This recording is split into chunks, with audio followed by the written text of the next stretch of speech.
எல்லாம் வாங்குறதுக்கு நீங்களே வாங்கி கொடுத்துட வேண்டியதானே? யார் இந்த கேள்வி கேட்டது? யாரு எவம்ல அது? நான் தான். இங்க வாங்க. நீங்களா? ஒரு நிமிஷம் அப்படியே பிளாஷ்பேக் போங்க. இது என்ன கிளவுஸ்? இது என்ன சார்? இது இப்ப போடவே முடியாது. இதுக்கு அப்புறம் இது துணி சல்லட மாதிரி ஓட்ட ஓட்டையா போற Dress எப்படி சார் திருப்பி போட முடியும்? ஒரு நாள் போட்டு காசு அவ்வளவு காசு வாங்குறீங்களே, இவ்வளவு காசு வாங்கிட்டு இது Dress அது அதுக்கு போய் வாங்க. மாதிரி ஸ்கூல்ல கொடுத்தாங்க, நான் வாங்கி கொடுக்கிறேன் சார். ஸ்கூல்ல என்ன நீங்க நீங்க ஸ்கூல்ல கேளுங்க. நான் ஸ்கூல்ல கேக்குறேன் சார். இது 2000 ரூபாய் 2500 என்ன இதுல என்ன இருக்கு? ஒண்ணும் கிடையாது. 300 ரூபாய் வரலாம். 100 ரூபாய்க்கு வாங்கலாம். அடிச்சு பேசினா ஹோல்சேல்ல வாங்கினா 300 ரூபாய்க்கு வாங்கலாம். அவ்வளவுதான். அவ்வளவு ஒர்த்து. சரிதா? அது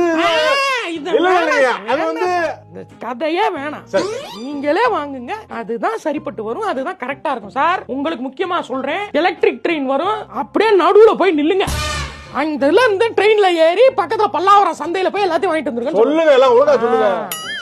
பரவா சார், போங்க போங்க, கரெக்ட்டா வாங்கிருங்க சார். வாங்கிடுறேன் போங்க. 10 சார். காசு ஜாஸ்தியா வரும் போல இருக்குங்க. அதான் கழட்டி விட்டாங்க நம்மகிட்ட வந்து. நம்ம காசு கேட்டோம்னா மூடு காசா அப்படின்னு கேப்பமே சொல்லிட்டு நீங்களே வாங்கிருங்க அப்படின்னு எல்லாத்தையும் கொடுத்தாங்க. மொத்தமா வாங்கினா அமௌண்ட் உங்களுக்கு கம்மியா வரும் போல, அதனாலதான் வந்து தனித்தனியா பிரிச்சு விடுறாங்க. பிரிச்சு விட்டு கடைக்கு வியாபாரம் பண்ணுவாங்க சார். இங்க என்ன பேரண்ட்ஸ் மீட்டிங்? இல்ல போங்க. வாங்குறது மாதிரி நாளைக்கு ஆண்டு விழா வச்சுக்கிட்டு என்ன பேசிட்டீங்க? நாளைக்கு இன்னைக்கு சொல்றீங்க. அது அப்படிதான் சார். ஆர்கனைஸ் பண்றது சாதாரண விஷயம் கிடையாது. நீங்க வேணா நடத்தி காட்டுங்க சார். நீங்க நடத்தி காட்டுங்க. 50 பிள்ளைகளை வச்சு பேசி காட்டுங்க. எங்க கஷ்டம் எங்களுக்கு தான் தெரியும்.